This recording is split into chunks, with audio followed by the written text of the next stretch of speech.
معراج کی بات کرنے کا تو اب وقت آیا ہے، اس لیے کہ معراج کا سارا واقعہ تو مسجد اقصیٰ کے گرد گھومتا ہے۔ سبحان الذی اسریٰ بعبدہ لیلا من المسجد الحرام الی المسجد الاقصیٰ۔ حضور نے معراج کی رات مسجد اقصیٰ میں نماز پڑھائی تھی، اور ایک بار پھر سے طیبہ سے فلسطین میں آ، راستہ دیکھتی ہے پھر مسجد اقصیٰ تیرا۔ ایک بار حضور گئے تھے مکے سے مسجد اقصیٰ، اور پھر حضور فرماتے ہیں جب میں واپس گیا نا تو کفار نے جو کہ مسجد اقصیٰ دیکھی ہوئی تھی تو مجھ سے پوچھنا شروع کر دیا کہ مسجد اقصیٰ کی کھڑکیاں کتنی ہیں، دروازے کتنے ہیں، پلر کتنے ہیں۔ جب انہوں نے سوال جواب کیے تو حضور فرماتے ہیں کہ رب کریم نے مسجد اقصیٰ کو اٹھا کے میرے سامنے رکھ دیا۔ میں دیکھتا جاتا تھا، بتاتا جاتا تھا، کہہ لوں بات کر لوں۔ ایک دفعہ حضور مکے سے مسجد اقصیٰ آئے، اور ایک دفعہ مسجد اقصیٰ میرے نبی کی زیارت کے لیے مکے گئی، حضور کی زیارت کے لیے مکہ شریف گئی۔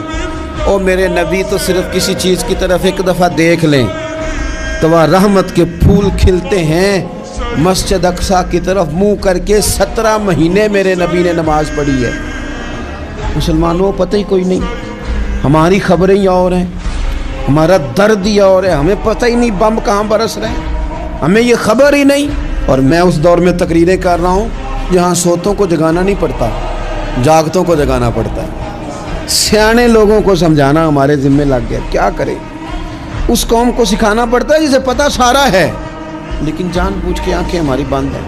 یہ مولوی کو بات کرتا تو لوگ کہتے دیکھو مولوی گالی دیتا ہے، لیکن اگر قائد اعظم محمد علی جناح کہے کہ اسرائیل امریکہ کی ناجائز اولاد ہے تو پھر تو تمہیں ہضم کر لینا چاہیے نا، پھر تو لیبرل کو بھی ہضم ہونا چاہیے نا کہ قائد اعظم نے کہا ہے، اور اس ناجائز بچے کو تم نے اتنی طاقتیں دے دی کہ وہ مسلمانوں کے قبلہ اول میں نماز پڑھنے والوں کو بھی نہ بخشے۔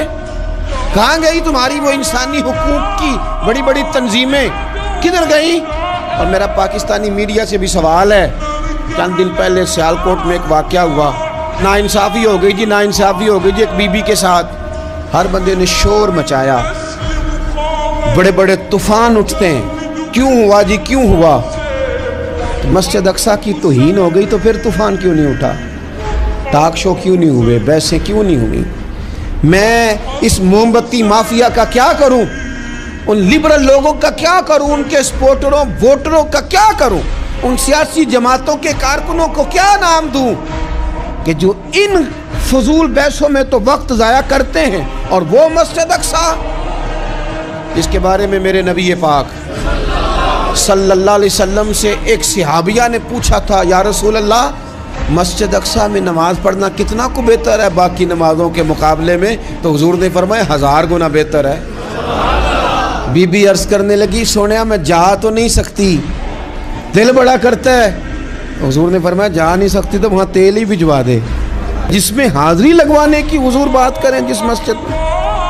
اور نبی پاک علیہ السلام نے فرمایا خاص کر کے سفر کرنا ہوا تو 3 مسجدوں کے لیے کرنا، ایک مسجد حرام بیت اللہ کے لیے، ایک مسجد نبوی کے لیے، اور تیسرا مسجد اقصیٰ